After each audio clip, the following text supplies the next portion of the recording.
Hi everyone, it's great to see you. Today I am starting to plant a few annuals. Now it's another week till we're really past our frost date, and of course you know that is still not a hard line that we draw for a frost date, but it does look like we will be getting into 70s in the day, 50s in the evening if I give it another week or so. So I've chosen an annual here that is one of my favorites, and this is pretty tolerant of cold.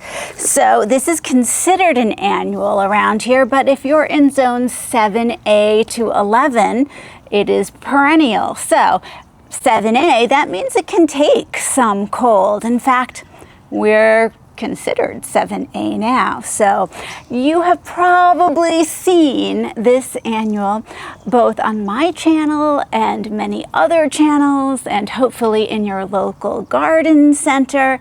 This is lemon coral sedum. And lemon coral sedum is a variety of sedum, and I can tell that just by looking at it because it kind of has thick leaves. Sedum look a lot like your succulents. They take in a lot of water, so they have very thick leaves. The great thing about lemon coral sedum is my bunnies do not touch this, which is wonderful. Bugs do not bother with it. So this is a very maintenance-free plant that you can put in, and isn't that pretty with this bright lemony color? So this is my third year that I'm going to plant it along the walkway here. Now each year I leave it in the ground thinking, well, we're 7A, maybe it will magically come back next year. And this year, for the first time way back there, I'll show it to you. There are a few little pieces that came back.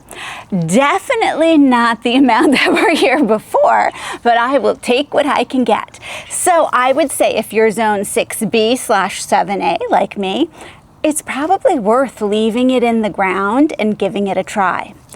Last year I went hog wild with lemon coral sedum. In fact, I put it in a lot of my pots that are up on the deck and in my deck planters, which was great. It looked really beautiful, but because this is animal resistant, bunny resistant, I'm really going to focus on putting this in the ground this year because I know that they're not going to touch it. And then I'm going to save those pots that are up in a more protected area that rabbits can't get to for my sweet potato vine that would be devoured right away, and we'll sort of keep it that way. So I have two trays. Two trays are 10 plants each of these, and I'm just going to sort of space them out. I have recently redone the soaker hose, and I purposefully ran it fairly close to the edge so that I will plant these up along the soaker hose and I don't have to worry about watering them. Like all sedum, these are pretty tough plants, but when it gets hot, they're still going to be happy to be watered. They do like to be fertilized. I'm not great at the fertilizing part, but if you think of it, something like Osmocote at the beginning of the season probably is a good way to start for these. That's what I'm going to end up doing. And the spacing is about 8 to 12 inches in between these pots. I kept to right about the 8 inches last year, and by the end of the season, they had grown together, which is really nice. This year I might want to put something else in between them, so I might be spacing them out a little wider, more to that 1 foot spacing. And they're going to stay very short. They're going to stay 4 inches. It says they can get up to 10 inches. Mine are usually like 4 to 6 inches, and they make these nice little round, I don't know, hedgehog looking little green balls that are just so cute. Now, one thing that I really like about this color is it draws your eye down the path. So that's why I'm really putting this to line it. It's going to sort of keep this moving to see these spotted along here, and that works really well for me. I'm going to get these planted up and then I'll come back to chat with you.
So that is 20 lemon coral sedum all planted up.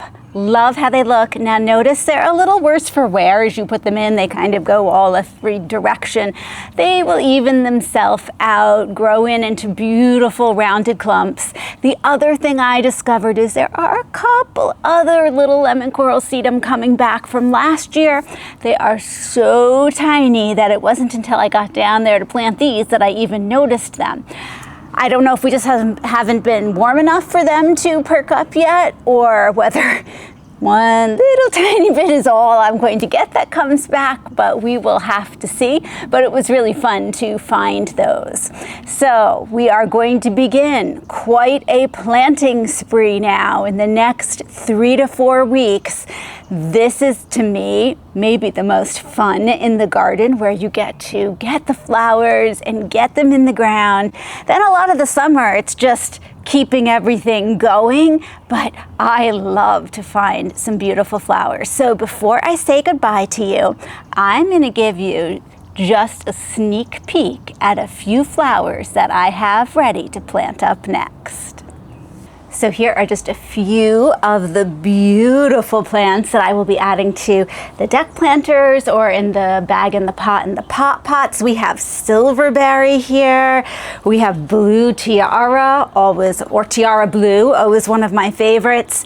We have Supertunia Bordeaux. This is the new and improved version. It definitely looks different than the first version, but I still like it. And this one, I'm not sure I've done this one before. This is Supertunia Priscilla. I might have done one, but this is a double petunia. Is that not beautiful? Oh my goodness, I could not resist that.